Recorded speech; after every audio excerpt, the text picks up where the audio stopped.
만나 뵙게 돼서 반갑습니다.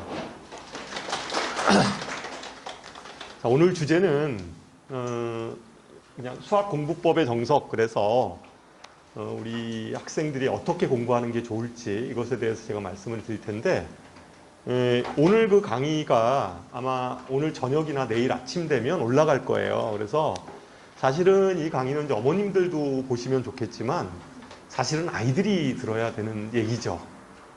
그렇잖아요. 그러니까 아이들이 내가 공부를 어떻게 해야 되지? 뭐 이런 얘기니까 나중에 유튜브에 올라가면 아이들한테 한번 보여주시면 어떻게 공부를 하라는 얘기구나, 이런 것들을 좀 알 수 있을 것 같아요. 그래서 그렇게 하면 되고, 제 강의는 아마 한 1시간 정도? 이 정도 진행이 될 것 같아요. 시작하기 전에 제 발음 소리나 이런 것들은 잘 들리죠? 마스크 쓰면 이게 하여튼, 그래서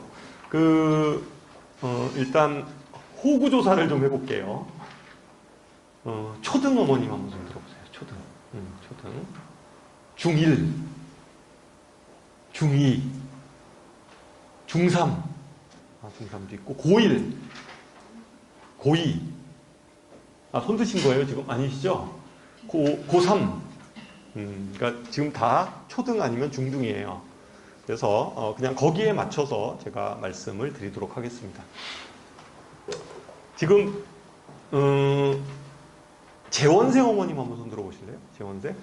재원생이 많지는 않네요. 한 반 조금 안 되네요.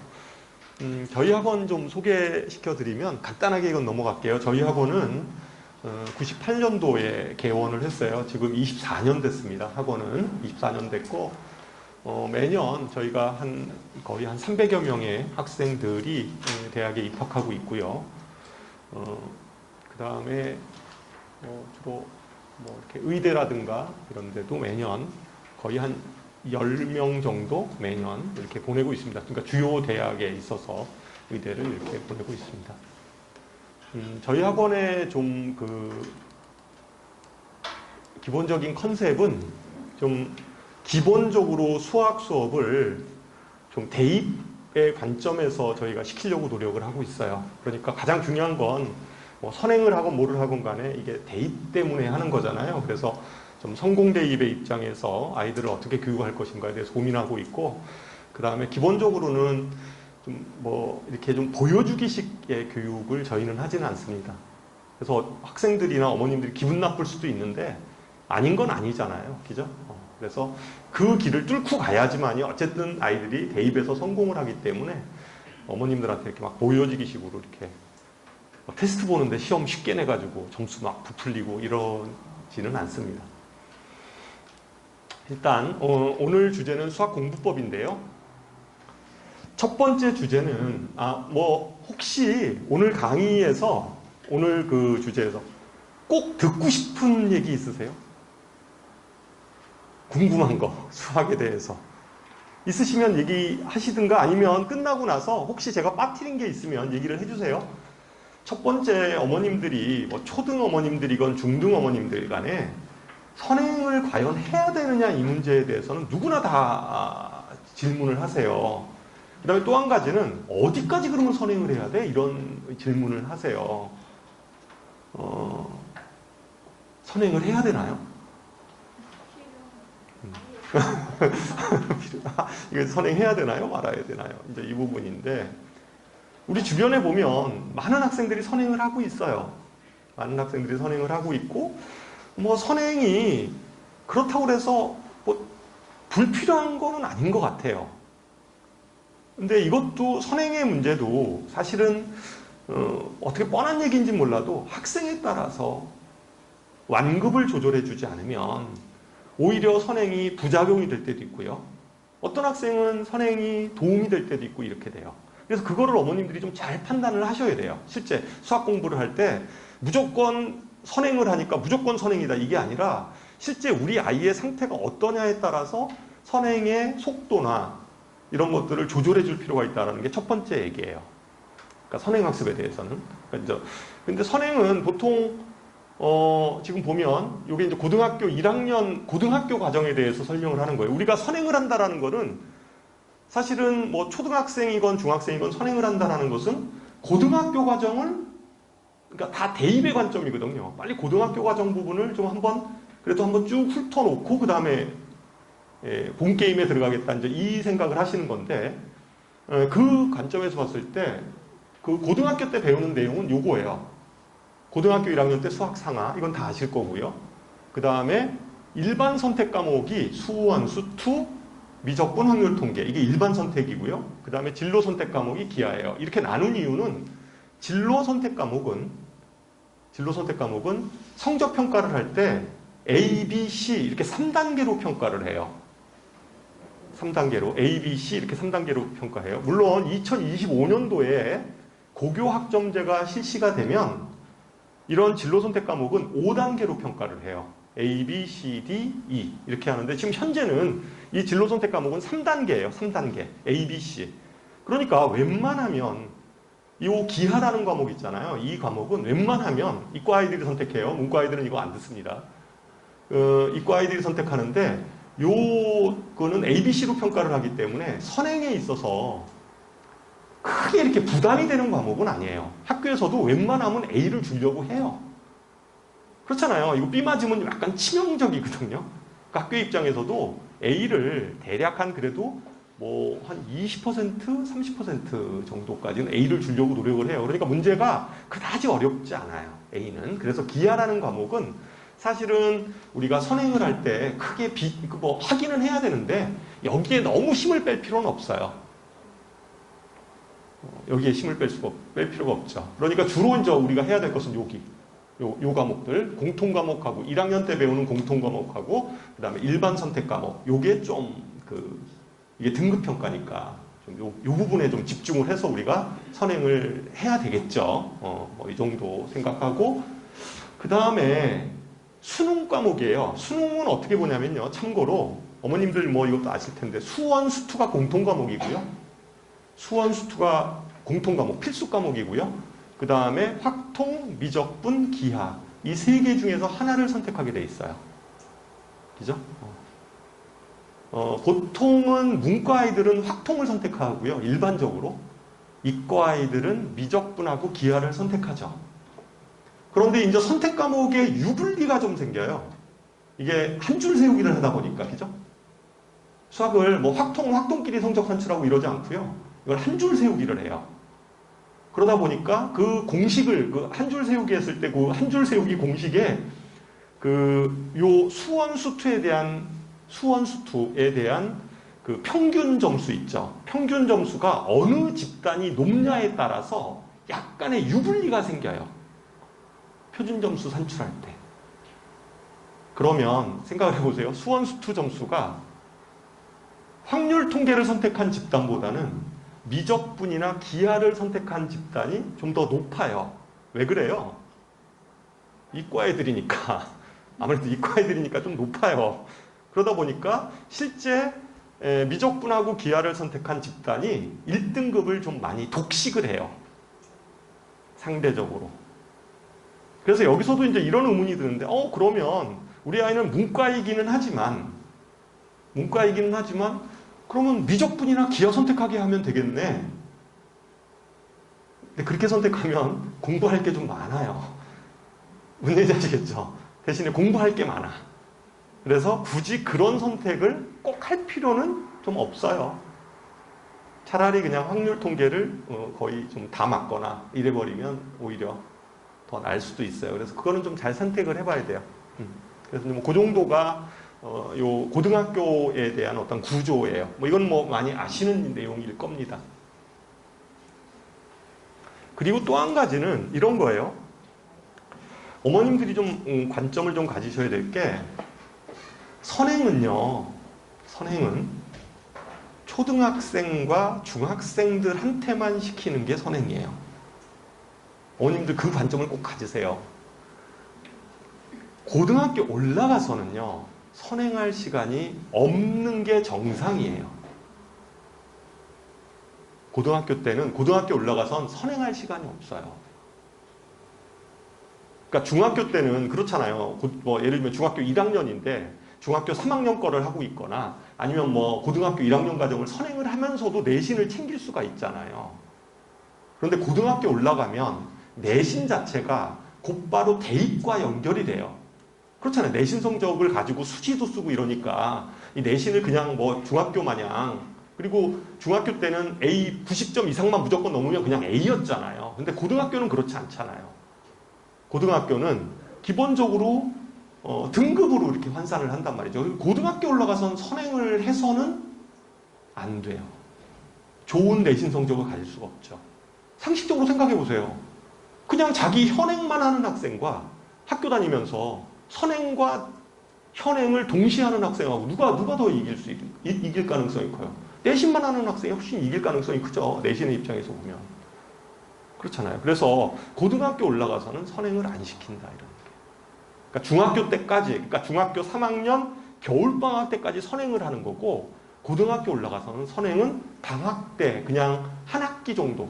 예를 들면 이런 거죠. 고등학교 1학년 여름방학 때 그 다음 학기 거 정도 선행하는 거예요.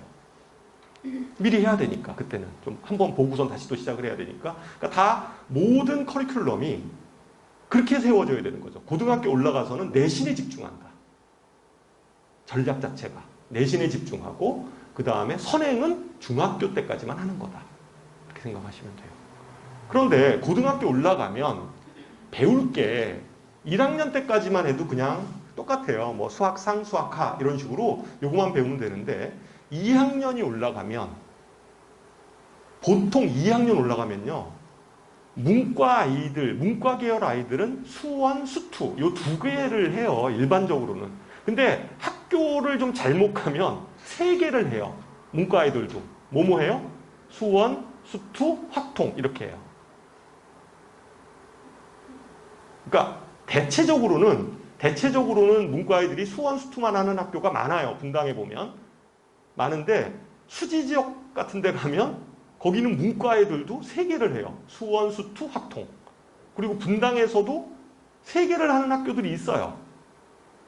3개를 하는 학교들이 뭐 대진고등학교라든가 뭐 이런 고등학교 있어요. 야탑 뭐 이런 데 있잖아요. 이런 데는 3개를 해요. 문과 아이들도 2학년 때 수원, 수투, 확통 이렇게 해요. 이과 애들은 거의 대부분이 수원, 수투, 기하를 해요. 그러니까 2학년 때 벌써 수학 과목이 3개예요. 3개고 그것에 대한 평가 방식이 등급평가잖아요. 이 좀 양이 많아요. 2학년 때. 3학년 때는 어떻게 해야 돼요? 내신도 해야 되지만 또 수능 준비도 해야 되잖아요. 그러니까 사실은 2학년 기준으로 보세요. 선행할 시간 없어요.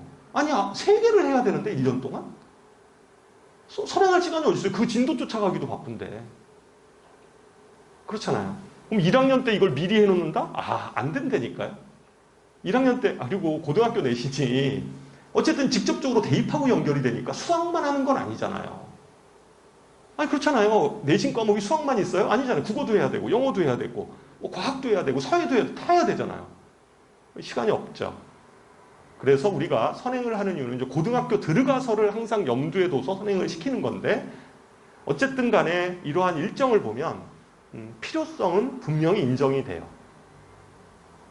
할 게 많거든요. 할 게 많으니까 필요성은 분명히 인정이 되는데, 결론을 제가 얘기하면 이게 학생마다 좀 달라요. 그러니까 속도가 다르다는 거죠. 그러니까 옆집 아이가 하니까 나도 하고 이런 거는 아니라는 거예요. 일단 뭐 그 정도. 자, 일단 이거는 그냥 말 그대로 최상위권이에요, 어머님들. 최자가 붙었어요. 상위권이 아닙니다. 최상위권이에요, 최상위권.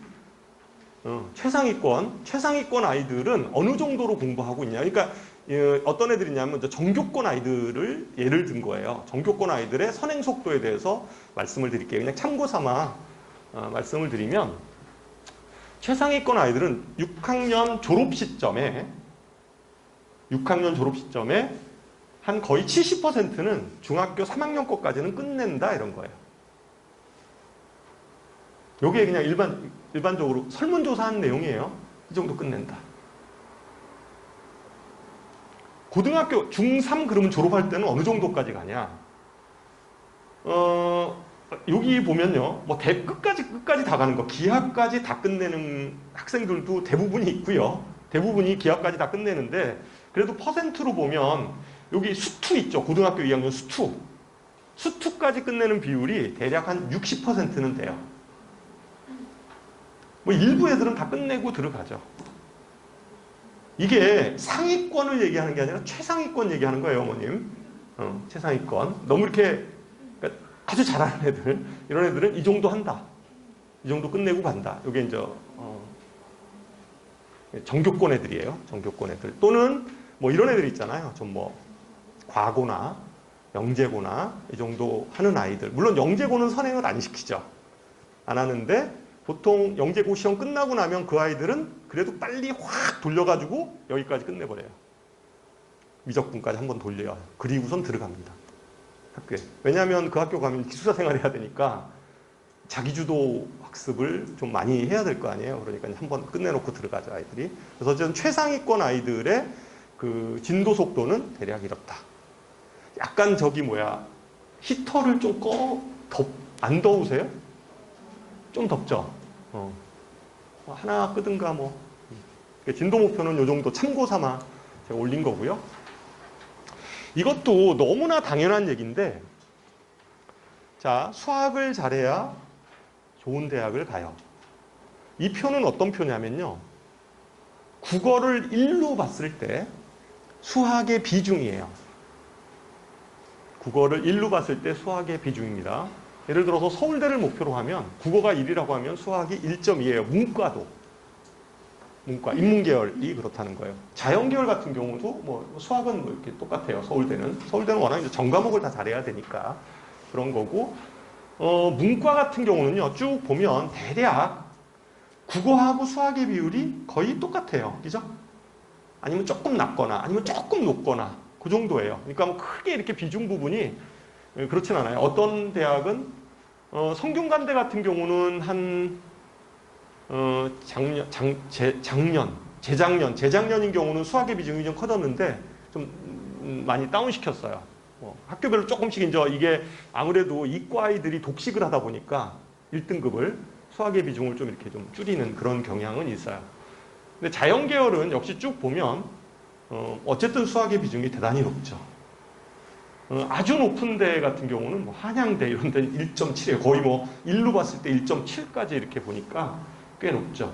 뭐 중앙대도 그렇고 대부분의 대학들이 그래요. 연대 같은 경우도 연대의예는 수학이 국어가 1이면 1.5 이 정도 비율이에요. 어쨌든 수학을 잘해야 돼요. 그래야지 좋은 대학을 가요. 그렇잖아요. 그래서 뭐 그게 인문계열이건 자연계열이건, 더군다나 요새 이제 신문에 보면 그런 얘기 많이 나오잖아요.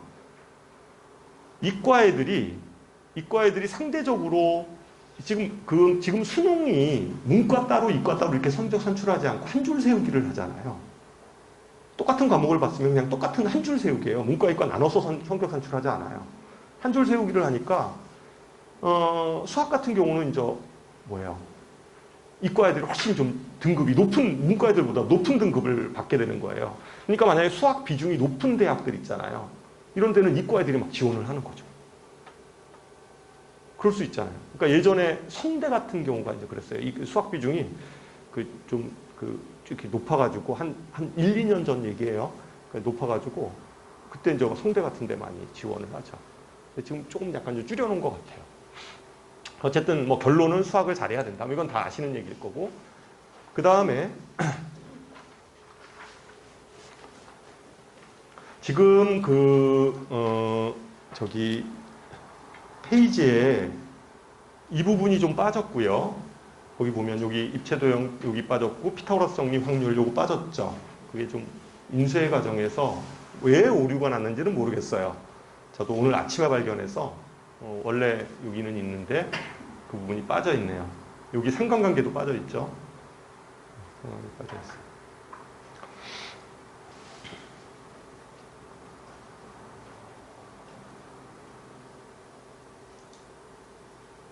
나머지는 뭐 다 맞아요. 자, 그건 뭐, 요 얘기 제가 이제 요거를 주제로 잡는 이유는, 이제 어머님들, 중학교 수학 있죠. 그러니까 초등학교 수학은 1학기, 2학기에 뭐 대수도 들어가 있고, 1학기 내용에 대수도 있고, 기하도 있고, 확률 쪽도 있고, 다 들어가 있어요. 그죠? 초등학교는 그렇게 돼 있어요. 1학기, 2학기에 1학기에도 다 들어가 있고 2학기에도 다 들어가 있고 이렇게 돼 있는데 중학교로 올라오면 커리큘럼이 어떻게 되냐면요. 1학기는 대부분이 다 1학기 보세요. 여기 1학기. 대부분이 뭐예요? 대수 파트죠. 대수 파트예요. 대수. 연산, 그죠? 시계 계산 이런 쪽의 파트고요. 2학기 과정은 기하 파트예요. 기하하고 확통. 이렇게 구성이 되어 있어요. 그 중학교 과정은. 고등학교 과정은 좀 뭐 차치로, 일단 중학교 과정은 그렇게 되어 있어요. 그래서 대부분의 어머님들이 선행을 시킬 때 어떤 식으로 시키냐면요. 이런 어머님들도 계세요. 상은 상대로 다 해버려요. 이쪽으로 그냥 쭉 가고, 이거 건너뛰고, 그죠? 쭉 가고, 그 다음에 하는 하대로 하고, 뭐 이런 식의 방법이 효율적이지 않겠냐라고 생각을 하시는 어머님들이 계세요. 그럴 수 있잖아요. 어차피 이건 대수 파트고, 이건 기하하고 확률 통계 파트니까 그렇게 들어도 되지 않겠냐, 이런 생각 하실 수 있잖아요. 근데 가능해요. 그러니까 선행을 좀 더 속도를 빼기 위해서는 그렇게 해도 가능한데, 어쨌든 이게 좀 연결이 되는 부분들이 좀 있어요. 이게 딱 나눠지지 않잖아요. 그러니까 문제라는 게, 이게 뭐 대수 파트이기는 한데, 이 도형의 성질을 이용해야지만이 풀 수 있는 문제들이 있을 수 있잖아요. 그렇잖아요. 수학이라는 게 그냥 이론만 가지고선 되는 건 아니잖아요. 이게. 어머님들은 막 개념 얘기하시는데, 개념 들어서 되는 게 아니에요, 수학은. 이게 암기 과목이 아니잖아요. 나중에 뒤에서 얘기했지만 수학은 암기 과목이 아니에요. 그러니까 외워서 이거를 푸는 데는 한계가 있어요. 한계가 있어요. 예를 들어서 한 70점 맞겠죠. 외워서 해도. 근데 그 이상의 높은 점수를 받기는 어려워요. 그렇게 공부를 하면. 공부 습관을 그런 식으로 들이면 실제적으로 그렇게 수학을 잘할 수가 없죠. 그래서 이거가 다 연결이 돼 있기 때문에 실제 가급적이면, 그러니까 특별한 경우가 아니면, 그러니까 이렇게 할 수는 있어요. 뭐 예를 들어서 아이가 여기를 하다가 여기로 넘어갔어요. 그러면 방학 때 이 하 부분 있잖아요. 빈 부분은 메꿔주셔야죠. 방학 때 시간이 좀 있을 테니까. 뭐 그런 식으로 해서 좀 진도를 이렇게 뺄 수는 있어요. 뺄 수는 있는 거 첫 번째. 그래서 그게 그렇게 권장사항은 아니다. 가는 갓길이 하고, 그러니까 상은 상길, 1학기 거는 1학기 거대로 쭉 가고 2학기 거, 뭐 기하는 기하 파트로 쭉 가는 거는 별로 바람직한, 권하고 싶은 그러한 교수법은 아니다라는 게 첫 번째. 그 다음에 두 번째는 이게 중학교 때 수학이 어떤 어머님들 이렇게 예전에 제가 우리 그 강석 소장님 그 설명회 하는 거 제가 좀 이렇게 들어보니까 어떤 어머님이 이런 얘기를 하시더라고요. 그러니까 예비고일인가 봐요. 어차피 중학교 내신 중요하지 않은데 고등학교 내신이 중요하니까 그냥 중학교 내신 다 포기하고 지금부터 고등학교 내신을 준비하자. 그냥 무시하고 고등학교 1학년으로 올인. 이게 현명한 방법이 아니냐. 더군다나 3학년 2학기인데 3학년 2학기 내신 별로 중요하지도 않는데 그냥 버리고 가자. 그런 식으로 하면 안 돼요라고 질문이 올라오는 걸 제가 봤어요. 물론 그런 생각할 수 있죠. 학생들도 그런 생각을 할 수가 있어요. 그렇잖아요. 중학교 내신 뭐가 중요해? 내가 고등학교 뭐 떨어질 것도 아니고 이거 무슨 뭐 이게 그냥 뭐 아무런 이거 뭐 이게 대학교 들어갈 때 써먹을 것도 아닌데 이게 뭐 내가 내신을 왜 이걸 준비를 하지? 고등학교 거 차라리 지금부터 내신 준비해야지. 이런 생각을 하시는데 절대 그렇지 않아요. 수학은. 다른 과목은 모르겠어요. 수학은 그렇지 않습니다. 암기 과목이 아니기 때문에 이게 예를 들어서 3학년 2학기 때 예를 들어서 아이가 1학기 때까지는 뭐 여기 1학기 요게 3학년 2학기잖아요. 이게 3학년 2학기 때 되면 이제 고등학교를 앞에 둬서 선행이 좀 안 된 아이들은 그때부터 막 급해져요, 마음이. 그래서 막 고등학교 막 선행을 막 옆에 보니까 쟤는 막 엄청 나가 있네 이래가지고 이제 이때부터 애들이 막 급해져가지고 3학년 2학기 거는 신경도 안 쓰고 어떤 학원은 3학년 2학기 내신을 신경도 안 써주는 학원들도 있어요. 그건 알아서 뭐 중요하지 않아. 그냥 고등학교 거 해야지.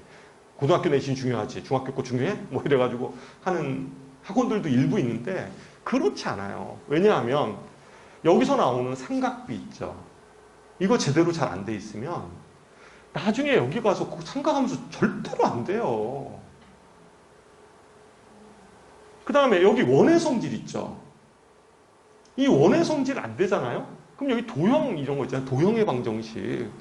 절대로 할 수가 없어요. 물론 이 원의 성질을 이해하기 위해서는 원의 성질이 원만 나오는 건 아니거든요. 항상 원 그리면 거기에 삼각형이 그려져 있어요. 또는 사각형이 그려져 있어요. 원 안에. 그럼 원 안에 삼각형, 사각형 이것들이 도형의 닮음, 뭐 피타고라스 정리, 뭐 사각형의 성질 이런 것들이 이 원 속에 들어가 있단 말이죠. 이게 다 연계가 돼 있는 거예요. 그죠? 이게 다 연계가 돼 있는 거예요. 그러니까 이게 비어 있는 상태에서 그러면 이런 것들이 이러한 원의 성질 이런 것들이 여기 도형에도 쓰이고요. 또 한 가지는 여기에 나오는 수원, 수투 뭐 이런 데 나오는 거 있잖아요. 여기에 기본적으로 어려운 문제들은 다 도형의 성질들이 들어가 있는 복합 문제예요. 그러니까 여기가 안 되면 여기서 2학년 때 도형, 기하 이런 것들이 3학년 때 도형 이런 것들이 안 되면 고등학교 올라가서 응용 문제가 안 되는 거예요. 그게 수학이 이론만 안다고 해서 그게 문제에 적용이 되는 건 아니잖아요. 그럴 거면 그냥 이론만 쭉 듣죠? 그게 아니거든요. 그러니까 결국은 수학은 그런 이론을 배웠으면 그것들을 문제를 풀면서 자기 것으로 내재화시키는 그 시간이 필요한 거거든요. 근데 그런 것들이 2학년 때 충분히, 3학년 때 충분히 이루어지면서 이게 선행이 이루어져야지 고등학교 올라가서 빛이 발하는 거죠. 흔들리지 않고. 예를 들어서 1차 함수 안 돼 있어요. 애들이 이제 함수 어려워하잖아요, 보통. 1차 함수 안 돼 있고 2차 함수도 좀 잘 안 돼 있어요. 1차 함수, 2차 함수 이런 것들이 안 돼 있으면 여기서 함수의 그래프 있죠. 수학상. 함수의 그래프 또는 방정식과 부등식 이런 쪽 있잖아요. 이런 쪽이 안 돼요. 그러니까 그래프 개념이 안 돼 있으면 방정식을 푸는 데서도 그래프와 방정식하고 어떤 관계가 있고 어떤 상관관계가 있고 근이라는 게 어떤 그래프상에서는 어떤 의미를 갖는 거고 그래프와 그래프하고의 교점이 어떤 의미를 갖는 거고 이런 것들이 아주 이렇게 좀 돼야지만이 사실은 함수 개념이 되면서 이 그래프 개념 나중에 여기서 미적분 이런 개념하고 연결이 되거든요. 근데 이런 부분이 안 되면 결국은 여기서 이런 것들이 막 텅텅 비어 있으면 고등학교 올라가서 안 되는 거예요, 수학이. 뭐야.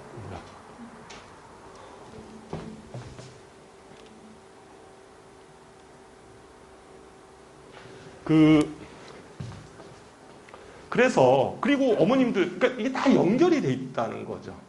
연결이. 그러니까 여기서 3학년 때 수학 중학교 3학년 인수분해나 2차 방정식 이런 것들이 안 되면 여기 방정식 이런 것들은 안 되겠죠. 그렇잖아요. 다항식, 곱셈 정리 이런 것들이 되겠어요? 안 되죠.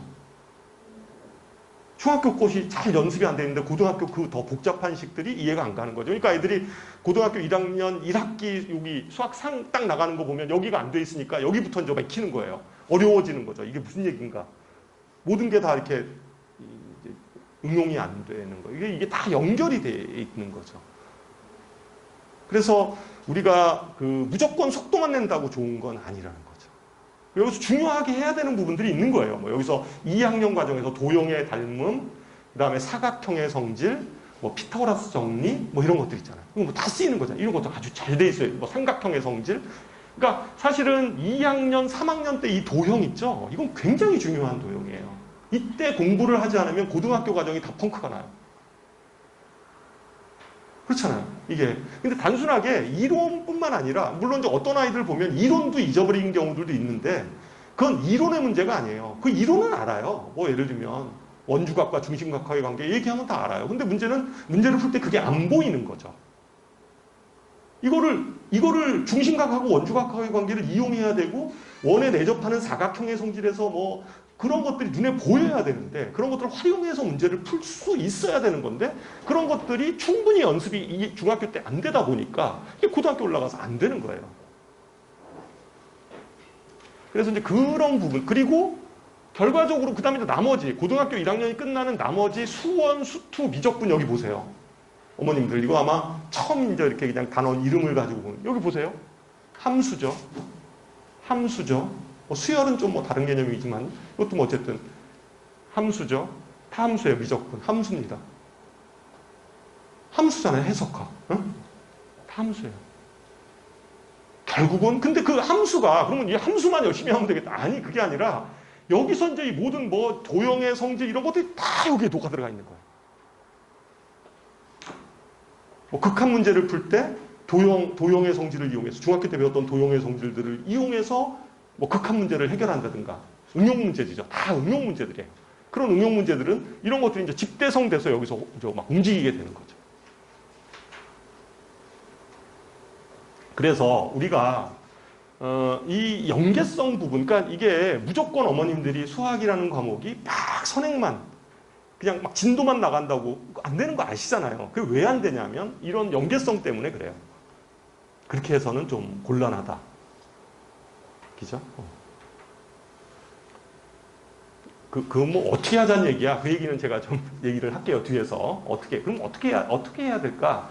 뭐 이런 것에 대해서는 그때 얘기를 하도록 하겠습니다. 자, 우리는 지금 제가 이제 여기 표에서 3개를 넣어놨어요. 상위권, 중위권, 하위권. 학생들의 특징과 전략에 대해서 제가 말씀을 드릴게요. 다 달라요. 자, 상위권 학생의 특징을 한번 볼게요. 지금 제가 이제 뭐 여기 수업을 직접 한 학생들이 아니어서 아이들 상태가 어떤지는 모르는데 제가 알고 있는 상위권들은 이런 특징을 가져요. 가장 큰 게 뭘까요? 여기 뭐 이렇게 막 제가 이렇게 끝까지 써놨는데, 예? 어떤 거요? 목표의식. 예, 맞아요. 상위권 애들은 목표의식이 있어요. 목표의식이 있어요. 상위권 애들은. 그리고 네? 의지가 높음. 목표의식이 높으니까 의지가 높죠, 당연히. 그리고 이 아이들은, 상위권 아이들은, 문제를 그냥 태어날 때부터 잘 푸는 게 아니에요. 기본적으로 목표의식이 있어요, 아이들이. 그리고 의지도 굉장히 높고, 근데 모르는 문제 있죠. 얘들은 옆에서 가르쳐주는 걸 별로 싫어해요. 그러니까 바로 가르쳐주는 건 진짜 싫어해요. 가르쳐주려고 하면, 좀 이따 해보고요. 이렇게 얘기를 해요. 차이점이 가장 큰 게 그거예요. 근데 보통 중위권 아이들이나 하위권 아이들은요, 모르면 무조건 별표예요. 이 차이예요. 걔네들은 모르면 별표예요. 물론 이유가 있어요. 그 아이들은 기본적으로 숙제를요, 몰아서 해요. 얘네들은 안 그래요. 얘네들은 숙제를 나누어서 합니다. 얘네들은 숙제를 나누어서 해요. 숙제를 조금씩 나누어서 해요, 얘네들은. 계획성 있게. 내가 내일 학원 가야 되니까 오늘 저녁에 좀 하고, 그 다음에 좀 했다가 나머지는 또 해야 되겠다. 이런 생각을 해요. 아니면 직접 꾸준히 하기도 해요. 보통 이 아이들은 집중력이 높아서 보통 우리가 수학을 한번 손을 딱 대면 몇 시간 정도 하는 게 좋을까요? 권장 시간. 3시간? 1시간? 저는 그냥 개인적으로 2시간이 맞다고 봐요. 왜 2시간이라는 얘기를 하냐면 수능 시간이 몇 분이에요? 내신은 몇 분이죠, 내신? 중학교는 45분, 고등학교는 50분, 수능은 몇 분이에요? 수능 시험 보면 수능 30문제예요. 몇 분이에요? 100분이에요. 100분이면 1시간 40분입니다. 1시간 40분 동안 집중하지 못하면, 그렇잖아요. 시험이라는 거 있잖아. 1시간 40분을 집중해야 되는 거잖아요. 그러니까 한참 맨 앞에는 1번부터는 막 하다가 나중에 뒤에 가니까 얘가 집중력이 떨어져가지고 막 계산 실수가 나와. 그건 아니잖아요. 그러니까 1시간 40분을 풀로 집중할 줄 알아야 돼요. 근데 그거는 실제적으로 아이가 평상시에 그런 훈련을 해야 돼요. 그렇잖아요. 그러니까 1시간 40분을 집중할 수 있는 아이는 내신 45분이나 50분은 완전히 집중할 수 있어요. 그럼 평상시 자기가 공부할 때도 그렇게 공부를 해야죠. 그렇잖아요. 조금 풀고 나가서 뭐 딴짓하다가 또 막 안 되는 거죠. 그렇게 공부해서는 안 된다. 그러니까 집중해서 할 줄 알아야 되고, 그 다음에 이 아이들은 이 상위권 아이들, 그러니까 상위권 아이들을 우리가 좀 이렇게 벤치마킹을 해야 되는데, 이 아이들은 이 아이들은 절대로 조는 일이 없어요, 수업 시간에. 이 아이들은 안 졸아요. 항상 집중하려고 하고, 메모하려고 하고, 그죠? 선생님이 얘기하는 아이디어를 메모하려고 하고, 집중하려고 하고, 그 다음에 이렇게 숙제도 나눠서 충분히 자기 거를 만들려고 하는 시간들이 필요한 거예요. 기본적으로 성실한 거죠, 아이가. 그죠? 이게 담보가 돼야지 상위권이 될 수 있어요. 근데 이제 이 아이들이, 이 중에 이제 상위권 아이들은 머리가 기본적으로는 좀 좋아요, 아이들이. 받아들이는 속도가 좀 빠르고 머리가 좋은데, 이 아이들의 가장 큰 단점이 있어요. 이 아이들의 가장 큰 단점은 오히려 쉬운 걸 틀려요.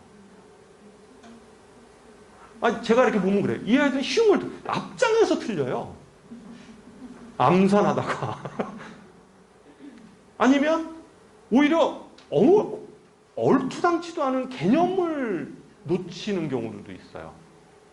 그러니까 개념을 몰라요. 아주 쉬운 개념인데 그거를 놓치고 있어요. 그러니까 오히려 상위권 아이들일수록 굉장히 꼼꼼한 학습이 필요해요. 그래야지 완벽해질 수 있어요, 이 아이들은.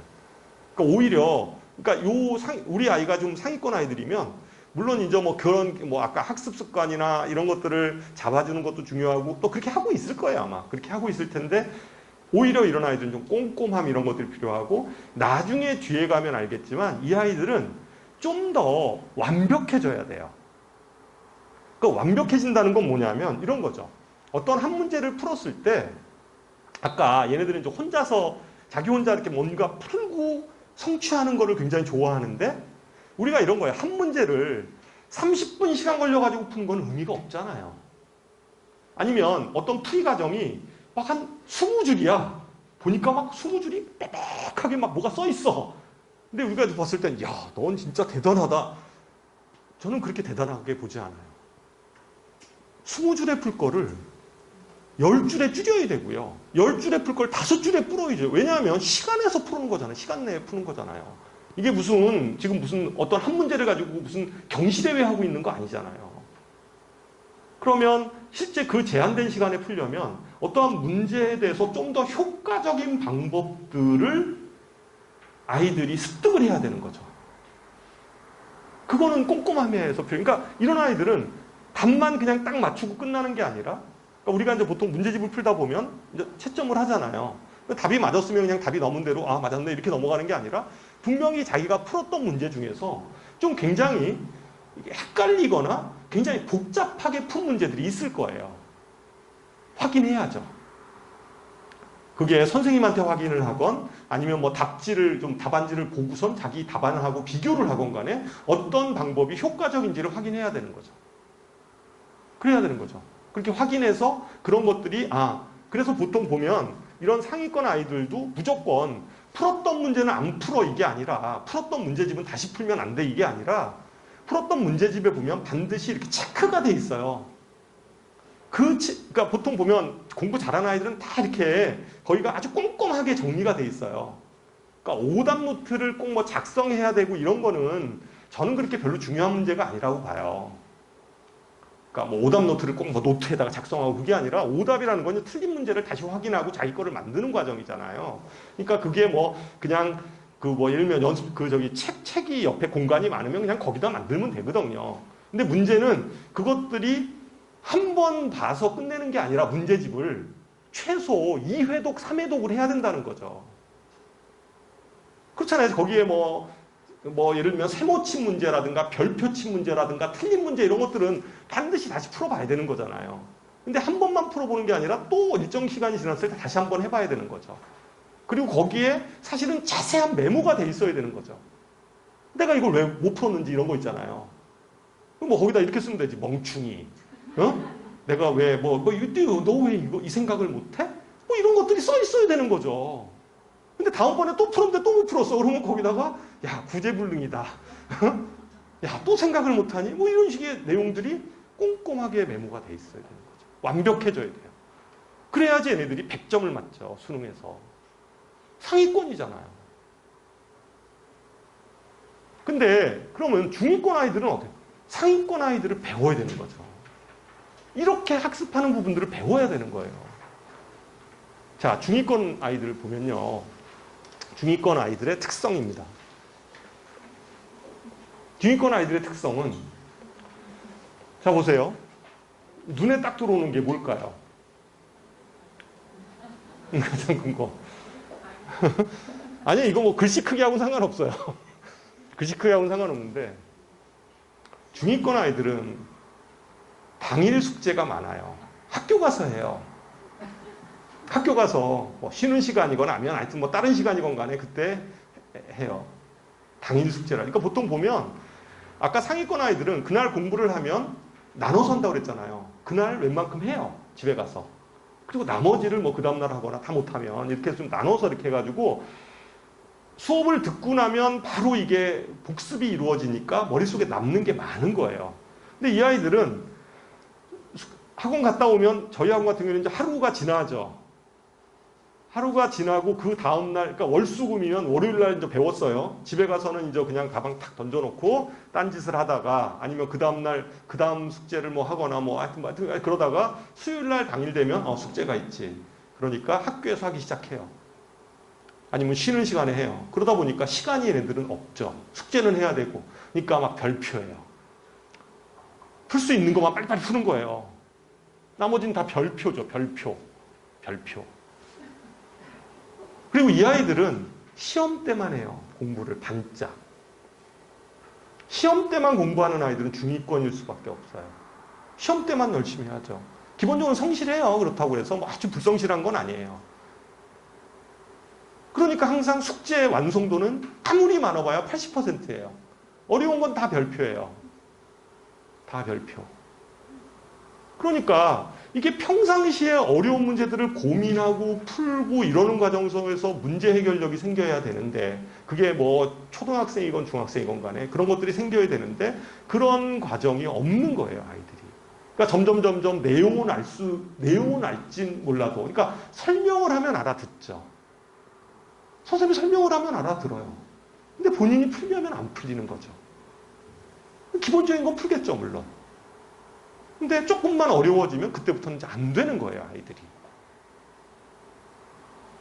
이런 아이들은 너무 과한 선행을 하면 학습 저하가 생길 수 있어요. 너무 과하게, 그러니까 아까 상위권, 최상위권 아이들 그 커리큘럼 있죠. 그거 쫓아가다가는 구멍이 뻥뻥뻥뻥뻥 나 있죠. 애들이 이렇게 공부하는데요? 평상시에 그냥 이렇게 해요. 그렇잖아요. 그렇다고 해서 얘네들을 막, 그걸 막 끄잡아놓고 막, 또 그러기도 쉽지 않잖아요. 그죠? 응? 그러니까 이런 아이들은 오히려 좀 선행 속도 이런 것들을 그러니까 선행을, 그 상위권 애들 선행 속도 쫓아가다고 하다 보면, 그거 못 쫓아갈 거 아니에요. 이게 잘 안 바뀌잖아요. 이게 금방 바뀌지 않잖아요. 이렇게 가야 되는데, 그러니까 아이들처럼 매일 나눠서 해야 되고, 애가 성실해야 되고, 해보려고 하고 막 이렇게 돼야 되는, 이런 것도 축적이 돼야 되는데, 이게 사실은 그래서 초등학교 어머님들이 중요해요. 초등학교 때부터 이런 공부 습관 부분들을 좀 잡아줘야 돼, 계속. 그렇잖아요. 이제 어느 정도 중학교만 올라오더라도 애들이 이제 이게 습관이 좀 굳어져가지고, 그죠? 굳어져가지고 이런 공부를 이렇게 하는 거죠, 그냥.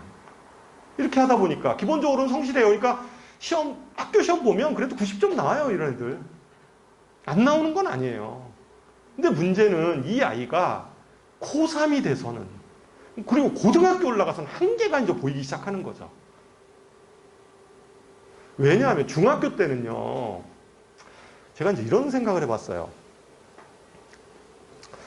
중학교 시험은 왜 유형이 정해져 있을까? 중학교 시험은 사실은 패턴이 정해져 있어요. 그렇잖아요. 그러니까 어떤 문제집이건 뭐건 간에 뭐 예를 들어서 어떤 유형, 어떤 그 시험 범위의 유형이 쭉 있으면 뭐 1번부터 한 50개면 50개 이렇게 유형이 쭉 정해져 있잖아요. 그럼 그 정해진 유형을 그냥 반복하면 웬만큼 점수가 나와요. 근데 고등학교는 그러한 새로운 신유형 문제 있죠. 이런 게 엄청 많아요. 그리고 매년 이게 뭐가 개발이 돼. 그게 왜 그럴까요? 저는 이렇게 생각해요. 모의고사 때문에 그런 것 같아요. 모의고사. 고등학교 올라가면 고등학교 1학년, 2학년, 3학년 매년 1년에 기본적으로 한 두세 번은, 많으면 올해부터는 4번 본다고 그러더라고요. 고등학교 1학년 아이들도, 경기도는. 그러니까 매번 모의고사 문제들은 이 교수님들이 출제를 하다 보니까 항상 신유형들이 등장을 하는 거예요. 그러니까 신유형들이 계속 개발이 돼요. 그런 것 같아요. 그러니까 고등학교 올라가면 그런 새로운 유형의 문제들이 이렇게 툭툭 오는 거예요. 그런데 그런 모의고사 문제들을 학교에서도 그대로 이제 그냥 내거든요. 변형을 하거나 이래서 그냥 내니까 뭔가 이게 중학교식에 이렇게 안 봤던 문제들이 툭툭 튀어나오는 거죠. 시험에서. 그러니까 아이들이 실제 그것에 대한 적응력이 없으면 아이들이 이제 고등학교 올라가서는 한계가 자꾸만 보이는 거예요. 그래서 지금이라도 중학생들이 공부하는 이러한 태도, 그러니까 수동적인 태도 있죠. 시키는 것만 하고 이게 아니라 시키는 것만 하고 이런 게 아니라 좀 더 능동적으로 자기가 이렇게 이런 거잖아. 가리키는 대로만 이렇게 적고 이러는 게 아니라 좀 더 능동적으로 자기가 목표를 가지고 좀 이렇게 해야 되겠다 이런 생각을 갖게 해야 되는 거죠. 참 어려운 문제이긴 해요. 그렇잖아요. 근데 이제 어머님들도 생각해요. 아이들도 그런 각성을 사실은 해야 되죠. 그래서 제가 이 학생들한테 좀 오늘 뭐 강의한 거는 좀 보여드리는 게 좋을 것 같다. 이런 얘기를 하는 거죠. 이게 분명히 고등학교 올라가면 한계가 딱 생겨요. 하위권 학생들의 특징입니다. 하위권 학생들은 여기서 가장 좀 이렇게 딱 와닿는 게 뭐예요? 예? 멍 때리기. 졸아요. 졸아요. 졸아요. 학교에서도 자고 학원에 와서도 졸아요. 피곤하죠. 피곤해서 하여튼 졸아요, 아이들이. 하여튼 웬 또 체육은 그렇게 열심히 하는지. 하여튼 열심히 해요. 그래서 멍 때리고 졸고. 그리고 기본적으로는 숙제를 찍어와요, 얘네들은. 숙제를 찍어와. 그냥 면피하기 위해서. 그리고 풀이과정은 하나 없어요. 풀이과정은 하나도 없이 답만 적혀 있거나 아니면 뭐 이렇게 체크만 돼서 그냥 오죠. 이 아이들은 진짜로 선행은 의미가 없어요. 그러니까 이 아이들은 선행을 그러니까 이렇게 좀 막 학습 의욕도 전혀 없고 이러면 선행을 시키는 건 의미가 없죠. 이건 뭐 당연하잖아요. 선행을 시키기보다는 오히려 현행 과정을 아주 낮은 단계에서부터 이렇게 좀 시켜서 아이가 좀 성취욕을 갖도록 이렇게 해줘야죠. 그러니까 교습 수준을 낮춰야 돼요. 저희 학원에서는 그렇게 해요. 뭐 나지막 같은 경우는 그냥 오히려 좀 쉬운 문제집 있잖아요. 쉬운 문제, 아주 단순 문제 이런 것들을 그냥 계속 반복시키고 오히려 그것을 통해서 이것 수학은 어차피 그런 반복 활동을 통해서 이제 이렇게 자기가 그 개념을 이해하는 과정이기 때문에 그런 것들을 아주 낮은 단계에서부터 시켜서 조금씩 이렇게 이게 풀린다는 거. 그리고 그렇잖아요. 뭐 한 20문제 풀었는데 그래도 쉬운 문제이긴 하지만 그래도 한 15개 맞았네? 그러면 좀 기분도 좋잖아요. 또 한번 해봐야 되겠다. 뭐 이런 생각을 하죠. 그러니까 조금씩 단계를 높여서 오히려 굉장히 좀 꼼꼼하게 학습하는 게 중요하죠. 그러니까 이 아이들은 조는 이유가 그러니까 이제 이렇게 뭔가 생각을 하면 이해가 안 가는 거죠. 이렇게 보면 저거 모르겠는데 앞에서는 계속 설명을 하고 있고 그러니까 졸린 거예요. 집중도 안 되고 난 모르는데 내가 이걸 확 지나갔어요. 그러니까 이런 아이들은 이제 학원에서 졸아요. 그 숙제도 하려고 해도 모르니까 그냥 다 찍어 오기도 하고 물론 불성실한 부분들도 있어요. 이제 학습 동기도 없고 이러다 보니까 이런 아이들은 절대로 선행을 시켜서는 안 되죠. 현행하는 걸로 생각을 해야 돼요. 근데 이 아이들도 제가 한번 계산을 해봤어요. 수능 문제가 30문제라고 그랬잖아요. 어려운 문제가 몇 문제 나올 것 같아요? 예? 어려운 문제. 예? 한 8문제 나와요. 어려운 문제가. 8문제 나오거든요. 그러니까 뭐 킬러, 준킬러 뭐 이래가지고 8문제 나와요. 그러면 4점이거든요. 그럼 32점이에요. 48, 32. 그럼 32점을 다 버렸다. 그럼 나머지 문제는 풀만해요. 그냥 좀 이렇게 조금 진짜 성의를 가지고 좀 하면 그럼 68점은 맞잖아요. 68점이잖아요. 나머지 그거 8문제 다 버리고 요거만 맞추면 그거 딱 노력을 해서 맞추면 68점 맞잖아요. 올해 수학 1등급 컷이 몇 점이에요?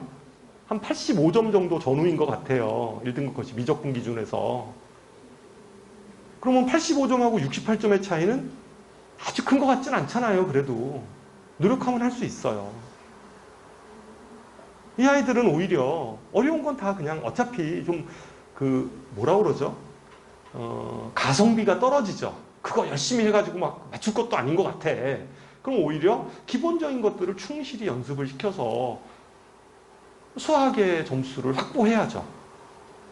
그렇잖아요. 전략을 그렇게 세워야지 남들처럼 어려운 문제를 맞춘다 이건 아니잖아요. 학교 점수도 마찬가지 아닌가요? 학교도 보통 물론 어려운 학교들은 한 20문제 중에서 보통 한 22문제 나오는데 22문제 중에서 어려운 문제가 보통 한 5점 그러니까 5개 정도 나와요. 좀 어려운 학교들. 근데 쉬운 학교들은 한 3개 정도거든요. 그러면 오히려 그냥 그 3개 정도를 다 버리고 나머지를 어떻게 맞는 방법을 선택하는 거죠. 왜냐하면 그 3개 맞추는 건 이게 좀 약간 구조적인 것도 있어요. 아이가 수학적 좀 머리도 좀 필요하고 감각도 필요하기 때문에 오히려 이제 그런 식의 전략을 써야 되는 거죠. 그래서 자기 아이가 어떤 지금 상태인지를 좀 파악해 보는 게 굉장히 중요해요. 그러니까 무조건 선행. 그러니까 지금 특히 이제 중3 어머님들 지금 되게 급해지셨어요. 급해지셔가지고 다른 아이 보니까 막 지금 고등학교 과정을 다 끝내고 들어간다는 둥 이런 식인데 우리 아이는 지금 수상을 하고 있어. 지금 우리 아이가 수상을 하는 데는 이유가 있었다니까요. 이러이러한 이유가 있었던 거예요. 아이가. 그러니까 그거를 그냥 인정해야 되거든요. 인정하고 그 속에서 최적의 전략을 세우는 게 오히려 그 아이한테 맞는 수학 공부법이라는 거죠. 그러니까 아까처럼 모든 아이들이 다 상위권이나 최상위권이면 좋겠지만 현실은 그렇지 않다는 거죠. 그러니까 아까 얘기했듯이 이 하위권 아이들은 요 아이들한테 맞는 그러니까 선행은 절대로 금물이고요. 현재 자기의 학년 위주로 하되 그것도 어려운 문항들은 기본적으로는 그냥 이렇게 마음을 편하게 가지셔야 되는 거죠. 그리고 쉬운 문제들을 좀 다 맞추는 전략으로 하면 제가 보기에는 그래도 한 3등급 때 3등급하고 4등급 사이 수능으로 보면 이 정도 나오지 않을까. 그러면 이거에다가 예를 들면 다른 과목들 좀 오히려 수학에 막 매진하기보다는 그러니까 이 정도는 기본 베이스로 좀 하고 그다음 나머지 부분들을 가지고 점수를 좀 공략하는 그렇잖아요. 그런 것도 이제 현실적인 방안이죠. 하위권 아이들이 예를 들면 서울에 있는 주요 대학에 입학하고 이러기는 쉽지 않죠. 그렇잖아요. 그거는 현실적으로 아닌 건 알잖아요. 그러니까 그럼 이제 그 아이들이 어떻게 그러면 수학을 놓을 거냐 그건 아니라는 거죠. 오히려 쉬운 것들을 중심으로 해서 해나간다 이런 거죠. 자, 내신 얘기 좀 해볼게요. 그러면 학교에서 내신을 어느 정도 해야지 1등급 맞는지 이렇게 좀 보면 되는데 요 지금 자료는 학교 알림이 있죠? 학교 알림이 아시죠? 학교 알림에 들어가면 학교별로 이렇게 중간고사, 기말고사에 대한 평가표를 올려놓게 돼 있어요. 거기 보면 이렇게 수학 과목에 대해서 이렇게 좀 써놔요. 평균이 얼마고 표준 편차가 얼마고 그 다음에 A가 몇 %고 B가 몇 %고 이렇게 쭉 나와 있어요. 그러니까 이런 표를 우리가 보실 수 있는데 학교별로 돼 있는데 이제 그걸 저희가 보기 편하게 전체 학교를 다 따서 이렇게 전체 표를 만들었어요. 이게 본 건데 이게 여기 써 있는 거 보면 고정 분할이라는 게 있고 변동 분할이라는 게 있어요. 그러니까 요 차이는 뭐냐면 고정 분할은 그냥 중학교처럼 90점 이상이 A, 80점 이상이 B 이런 식으로 이제 구성을 한 게 고정 분할이고요. 산출 분할이라는 거는 학교 시험을 봤을 때 학교에서 임의로 그 퍼센트를 나눠 놓은 거예요. 변동 분할은 그걸 산출 분할이라고 얘기도 하는데 그러니까 학교 시험을 봤어요. 그러면 우리 학교는 예를 들어서 85점 이상을 A라고 볼 거야. 그죠? 그 다음에 75점 이상을 B로 볼 거야. 하여튼 그런 식으로 이렇게 이게 뭔가 이렇게 기준을 학교 나름대로 기준을 정해놨어요. 근데 그 기준은 학교에 전화해보고 담당 선생님하고 통화를 해야지만이 알 수 있어요. 이건 알 수가 없어요. 그러니까 직접 전화해서 그것도 뭐 예를 들면 수학 선생님이 아닌 다른 선생님이 받으면 몇 점을 변동분할로 썼는지는 알 수 없잖아요. 그 선생님 담당 그 해에 그 담당 선생님이 알고 있는 거죠. 그래서 변동분할은 좀 약간 좀 이렇게 학교마다 변동분할이라고 써 있는 거는 좀 이렇게 우리가 좀 잘 이해할 수가 없어요. 그러니까 변동분할을 가지고 예를 들어서 여기 변동분할 쓴 학교가 어디 있죠? 뭐 예를 들면 태원고등학교 여기 있네요. 태원고등학교 보면 변동분할을 쓴 게 A가 10%예요. 그러면 이 학교는 뭐 저기 뭐야 이거를 갖다가 90점 이상이 10%나 되네 이런 식으로 해석하면 안 되는 거죠. 이게 몇 점인지 몰라요. 10%의 기준이 85점인지 뭐 이건 알 수가 없죠. 근데 이제 여기 보면 낙생고등학교 같은 경우를 보면 낙생고등학교는 A가 1.5%예요. 그렇잖아요. 그러니까 90점 이상이 1.5%라는 거죠. 그러니까 느낌이 딱 오잖아요. 아, 낙생고등학교 시험 어려웠나 보네? 평균은 56점인데, 그죠? 과목 평균 56점인데 90점 이상이 1%, 2%가 안 되네? 90점 이상 엄청 어려운가 보다, 이 학교. 그 다음에 표준편차라는 개념은, 표준편차는 보통은, 그러니까 표준편차는 평균을 중심으로 해서 학생들이 얼만큼 밀집되어 있는가에 대한 지표거든요. 평균을 기준으로 해서 막 널뛰게 하는 학교들은 표준편차가 커요. 그런데 평균을 중심으로 해서 밀집되어 있는 학교 있잖아요. 오밀조밀하게 밀집되어 있으면 표준편차가 작아요. 그래서 보통 보면 표준편차가 작은 학교들이 좀 학생들이 좀 균질한 학생들이 있는 학교들이에요. 예를 들어서 막 널뛰기 하는 학교 있잖아요. 막 잘하는 애들은 엄청 잘하고 못하는 애들은 엄청 못하고 막 이러면 표준편차가 커요. 보통 일반고는 표준편차가 20이 정상이에요. 일반적으로는 통계학적으로 20 정도가 정상인데 그 대부분에 보면 20 전후잖아요. 그런데 몇몇 학교들을 보세요. 표준편차가 작은 학교들. 낙생. 그 다음에 어디 있어요? 중앙. 아주 작은 게. 서현. 보이시죠? 이렇게 이런 게 딱딱 보이는 거예요. 기본적으로.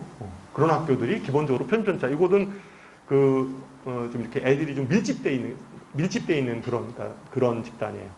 그런 아이들이 많은 집단이다. 그러니까 이 표준편차도 좀 그런 느낌이 있고요. 그 다음에 난이도는 고정분할을 좀 보면 돼요. 결론은 이거예요. 그냥 뭐 이게 표가 이렇게 뭐 이렇게 내용은 저 그런 거니까 그런 거 한번 이렇게 쭉 학교별로 좀 보시면 되는데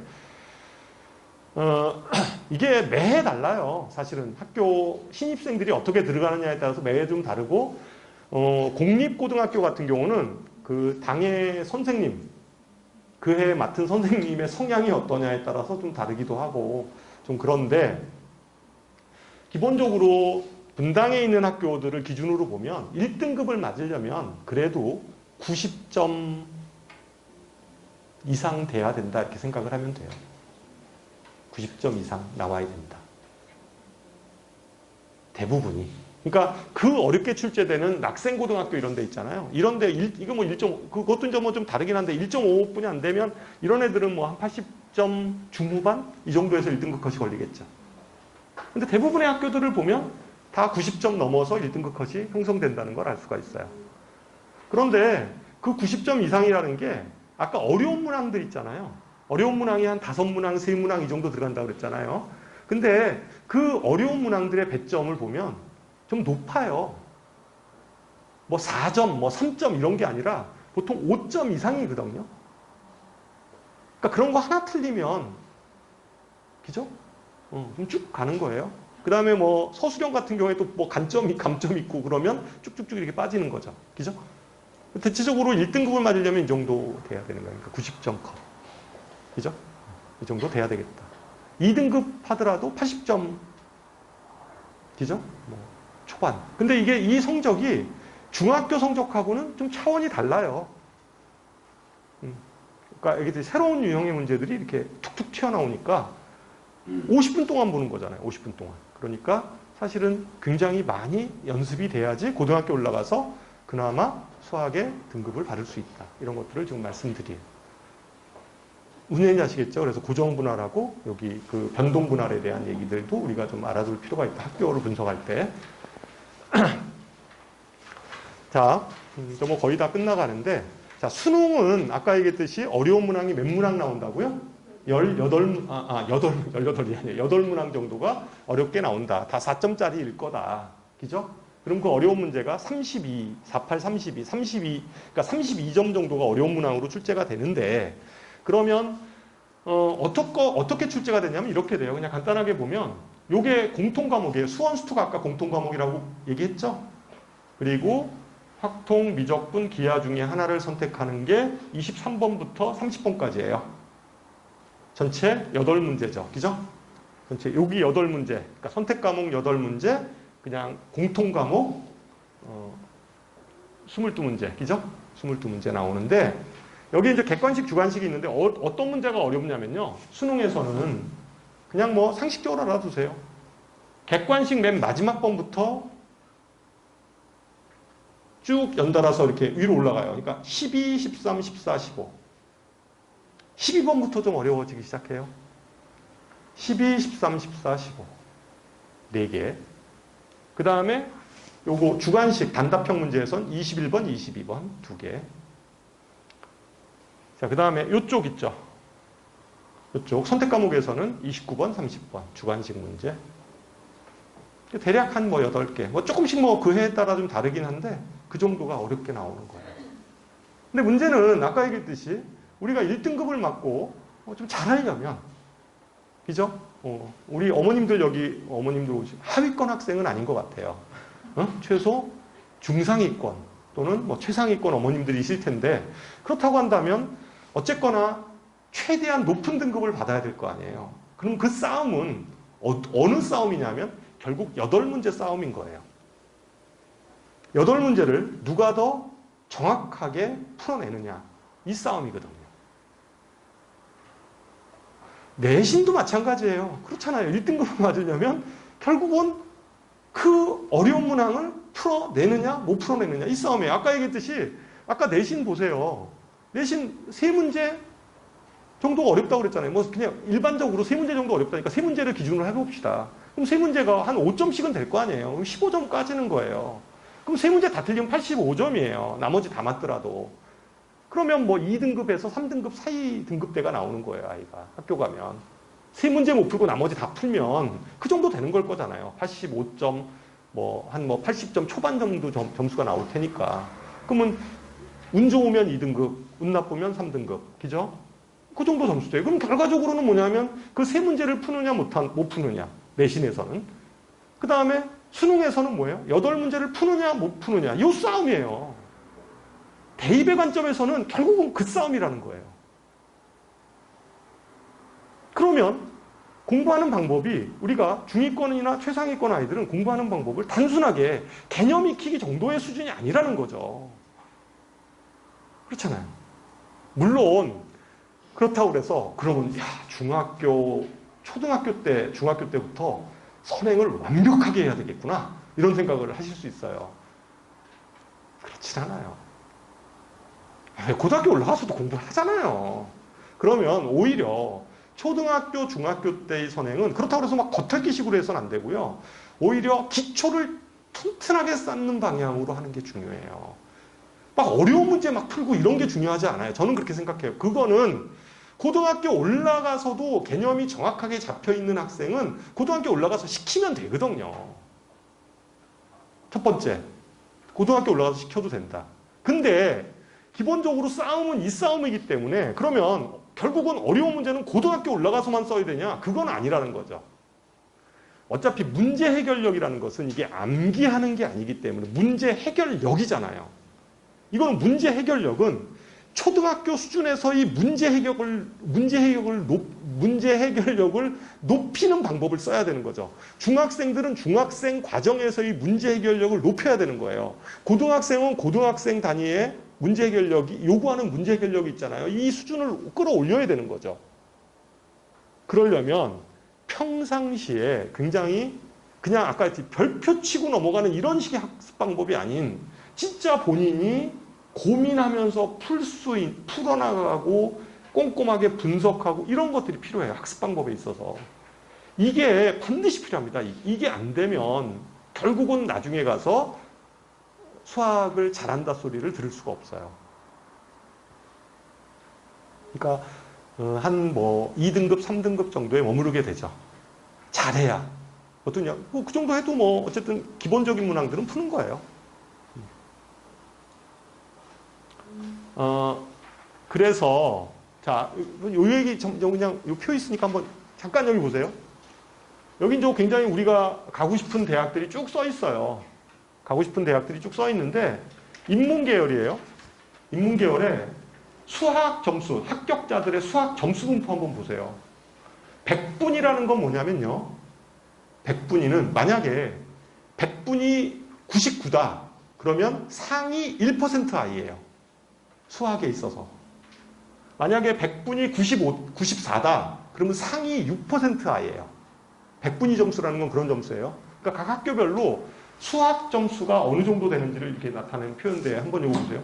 서울대는 거의 뭐 99, 그러니까 1% 아이들이에요. 인문계열에서 수학 붙는, 그 서울대 붙는 아이들은.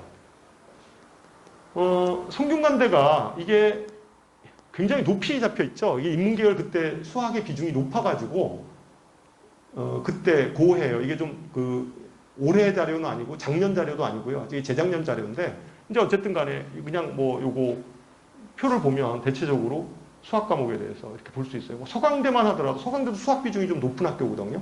이 학교도 꽤 높이 만들어지죠. 보통 뭐 94, 그러니까 6%. 그러니까 거의 1등급 정도에 돼야지 되는 거예요. 그나마 뭐 이쪽 좀 약간 중앙대나 경희대나 이화여대나 이런 데 보면 그래도 이런 거예요. 2등급, 그러니까 3등급으로 넘어가면 좀 곤란해져. 2등급이 11%거든요. 그러니까 11%니까 2등급 컷이 11%까지니까 그게 100분위로 생각하면 89잖아요. 그러니까 100분위 89 정도에 보통 이제 끊겨야 되는 거죠. 이 정도 되는 거죠.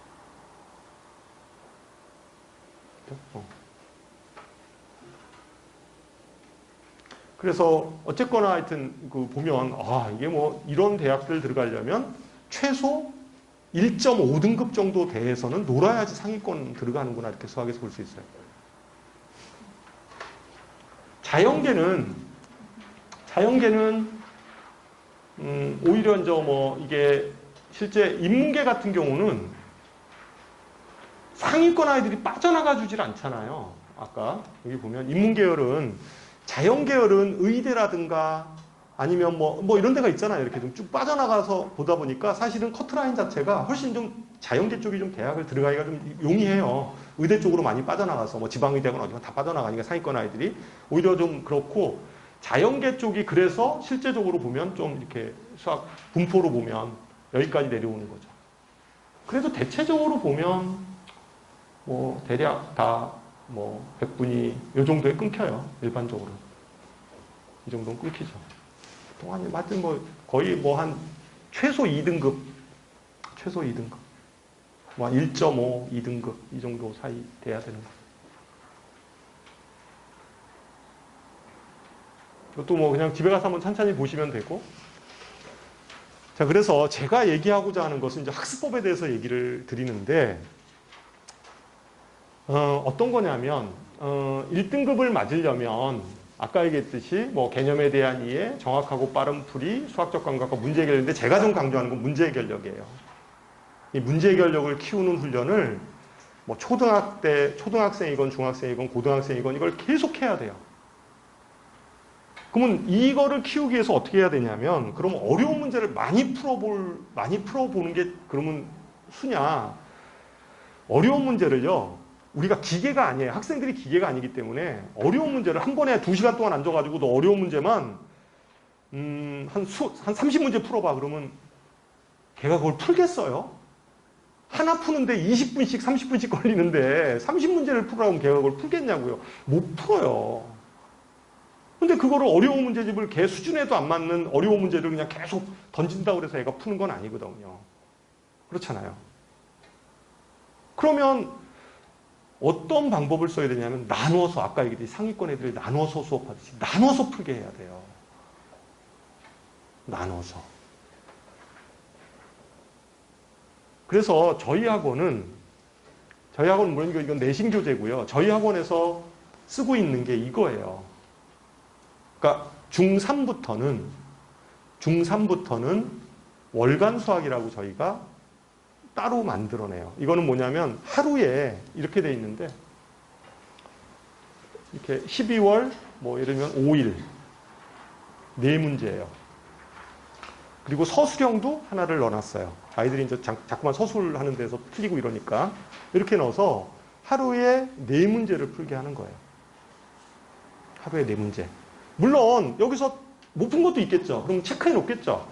못 푼 거는. 그럼 이제 그 다음에 또 해야 되죠. 그래서 하루에 4문항씩을 풀고 이것들을 학원에 왔을 때 점검받는 이런 식의 책이에요.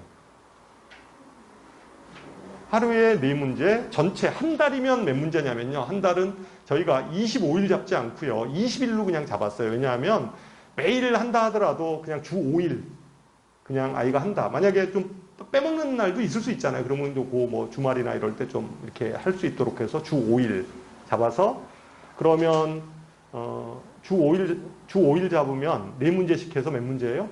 20일 잡는 거거든요. 20일. 20일 잡으면 80문항이에요. 한 달이면.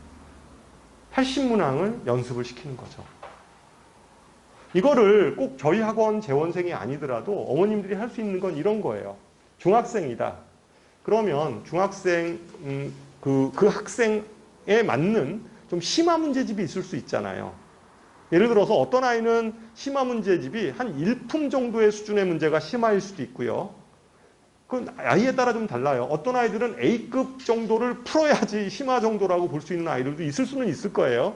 근데 그런 문항들을 한꺼번에 많이 풀 수 없으므로 하루에 문항수를 정해주고 요거는 반드시 풀게 하는 거죠.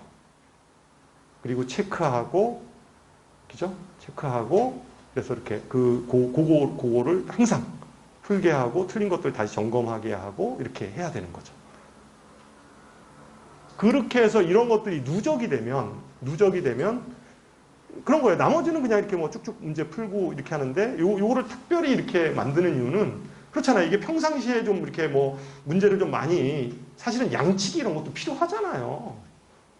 아니 뭐 제한된 시간에 빨리빨리 풀어야 되는데 그걸 어떻게 연습 안 하고선 아이들이 계산의 정확도를 높일 수가 있겠어요. 해야 되거든요. 그러니까 그런 문제는 그냥 그렇게 하고 요 문제만큼이라도 저희가 이제 요거를 기획한 이유는 이건 좀 선생님들이 엄선한 문제들이죠. 꼭 좀 봐야 되는 이런 문항들을 가지고 좀 연습을 시켜야죠. 이게 또 너무 쉽게 풀리면 또 재미가 없잖아요.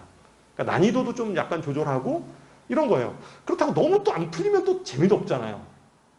그러니까 문제를 풀면서 약간은 좀 이렇게 시간도 걸리게 하고 그래도 좀 풀어볼 수 있는 그런 문제들로 이제 처음부터 이렇게 좀 수준을 좀 고려해서 이렇게 진행을 하는 거죠.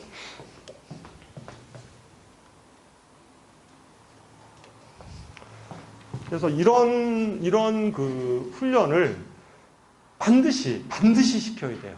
이거는 그래야지만이, 그러니까 막 선행 이것도 물론 하셔야 되는데 그거하고는 그냥 독립적으로, 그리고 이 선행을 이거는 자기 학년 거를 하게 하세요. 그러니까 이런 거예요. 만약에 지금 중학교 2학년 학생이면 선행하는 거 가지고 그렇게 시키지 말고 안 돼요. 그거 선행하는 거 가지고는 그냥 아이들이 그냥 그 정도 수준에서 좀 천천하게 좀 이렇게 확실하게 이해하도록 정도만 하면 되고요. 자기 학년 거 있죠.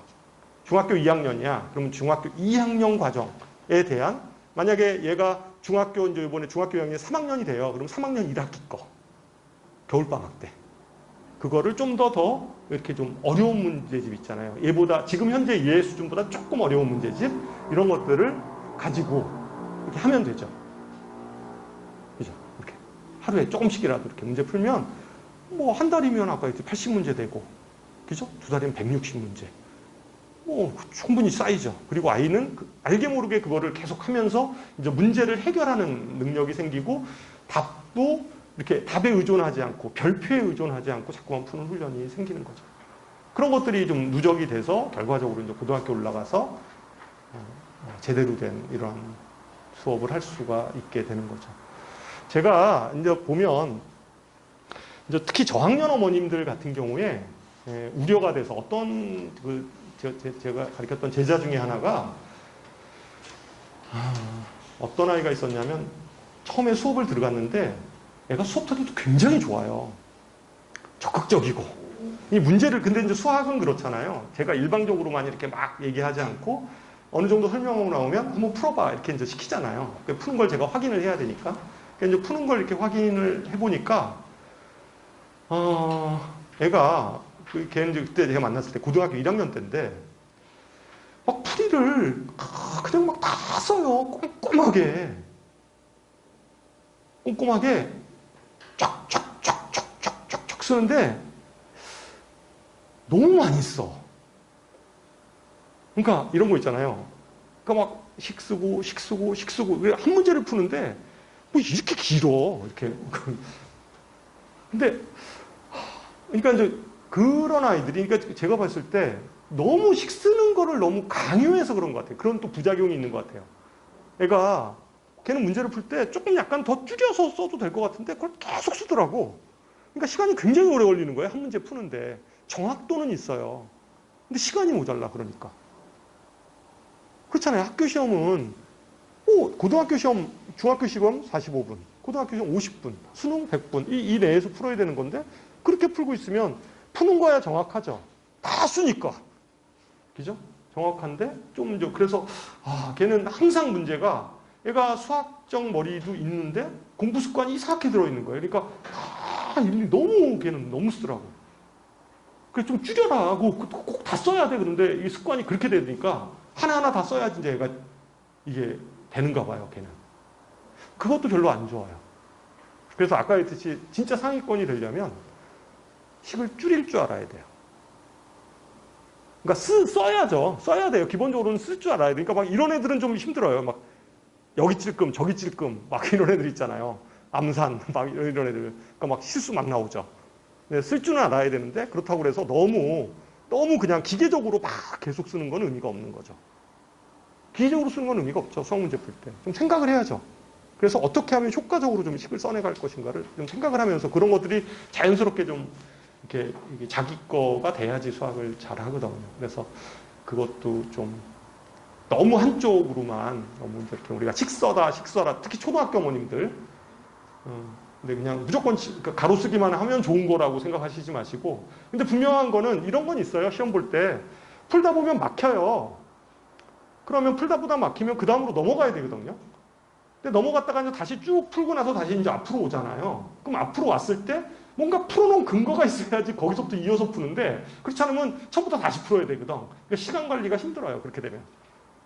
분명히 쓰는 건 맞는데 너무 이렇게 그런 것들만 또 너무 강요해도 안 되고 어머님이 생각하는 오답 노트라는 개념도 형식적으로 자꾸만 이걸 뭐 오답을 예를 들어서 이런 거예요. 20문제 풀었는데 열 몇 개를 틀리는 아이들한테 오답 노트를 작성하라고? 아니잖아요. 그게 무슨 오답이 의미가 있어요, 그게. 차라리 개념을 처음부터 다시 좀 정립을 시켜야지, 그 아이는. 그러니까 무조건 오답이 중요한 건 아니라는 거죠. 그래서 그런 것들에 대한 너무 이렇게 단편적인 생각을 가지고 이렇게 하기보다는 좀 아이 상황에 따라서. 오답은 그렇잖아요. 뭐 예를 들면 20문제 푸는데 한두 개 정도 틀린 아이들한테는 오답 적는 게 의미가 있는 거지. 예를 들면 20문제 푸는데 뭐 15개, 뭐 10개 이렇게 틀리는 아이들을 오답을 다 적게 한다고? 그거는 아닌 것 같다는 거죠.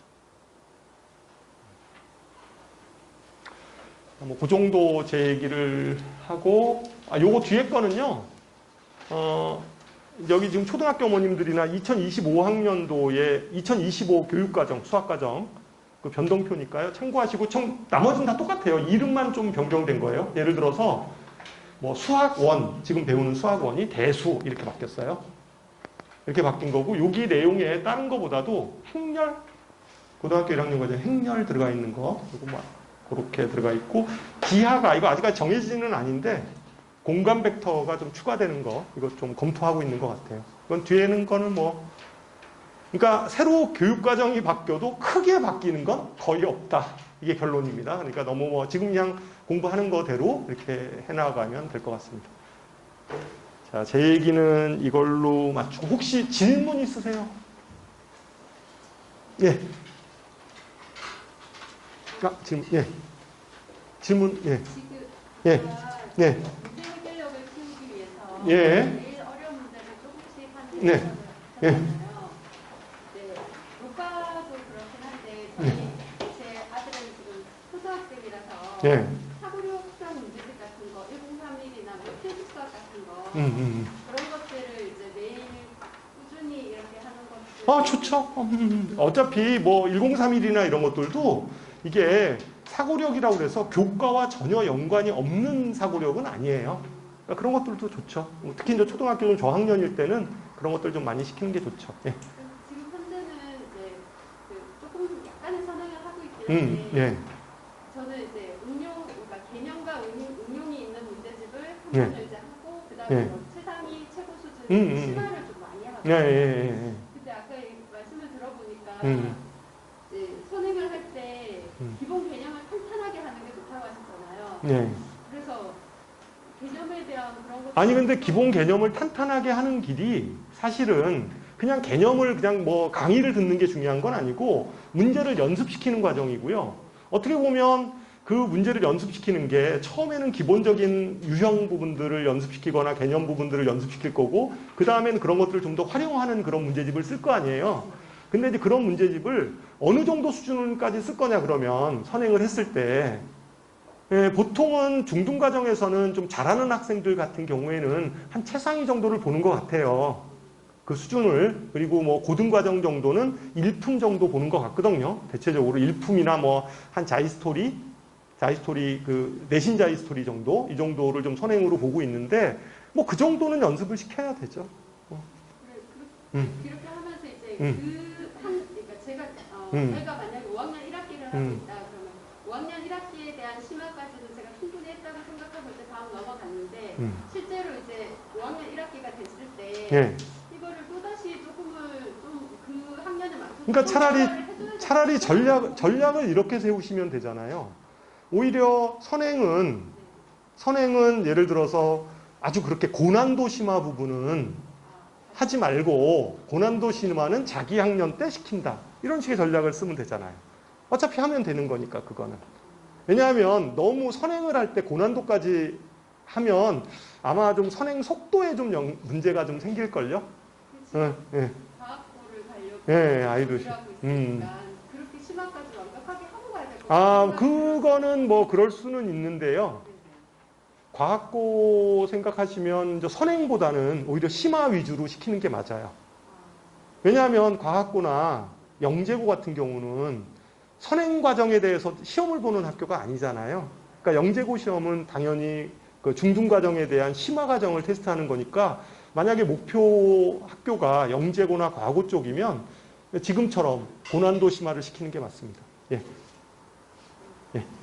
예. 저희가 지금 수학을 하는데 제가 지금 제일 어렵다고 얘기하는 고등학교 문제 POT나 이런 예. 수준이 제가 이해가 안 될 때 아이들이 못 푸는 게 예. 저희 때 공부하던 실력 정보 있잖아요. 예. 그 정도 수준이랑 비교했을 때 난이도가 어떻게 되나요? 아. 이게 킬러라고 하는 문제들이. 그러니까 보통 학원 선생님들이나 저희 이제 수학을 전문적으로 가르치는 선생님들의 입장에서 보면 정석이라는 책이 좋은 책이긴 해요.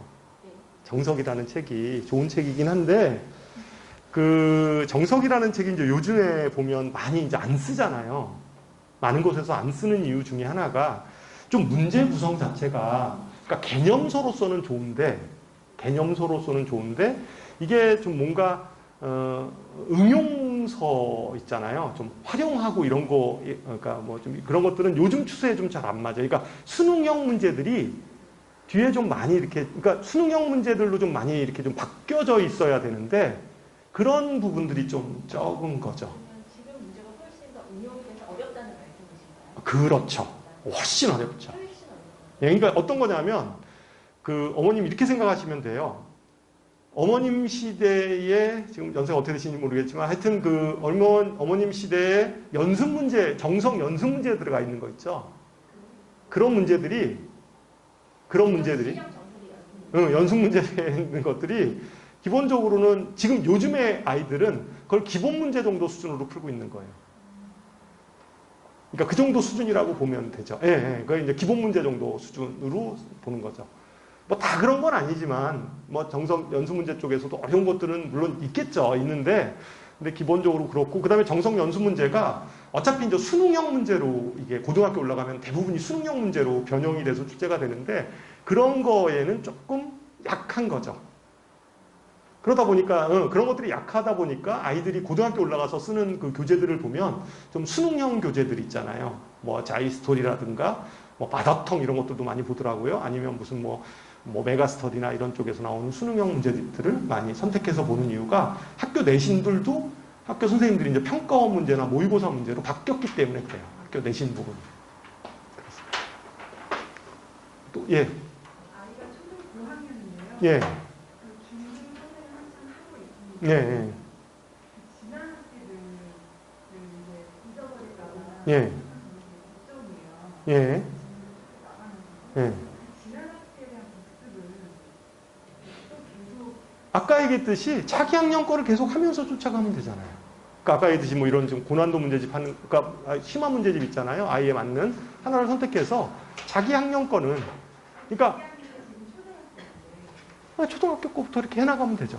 예, 중등 거를 하더라도 이렇게. 그러니까 수학은 개념을 이해하냐 안 이해하냐 이게 중요한 게 아니라 저는 그래요. 수학의 궁극적인 목표는 아이가 문제 해결 능력을 갖게 하는 거예요. 문제를 해결하는 능력 있잖아요.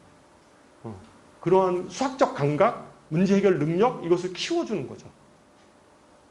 그거가 궁극적인 거기 때문에 그거만 되면 나머지 뭐 예를 들면 일부 잊어버릴 수 있죠. 근데 그건 자기 학년 때 그냥 좀 다시 복습해서 채우면 되잖아요. 예.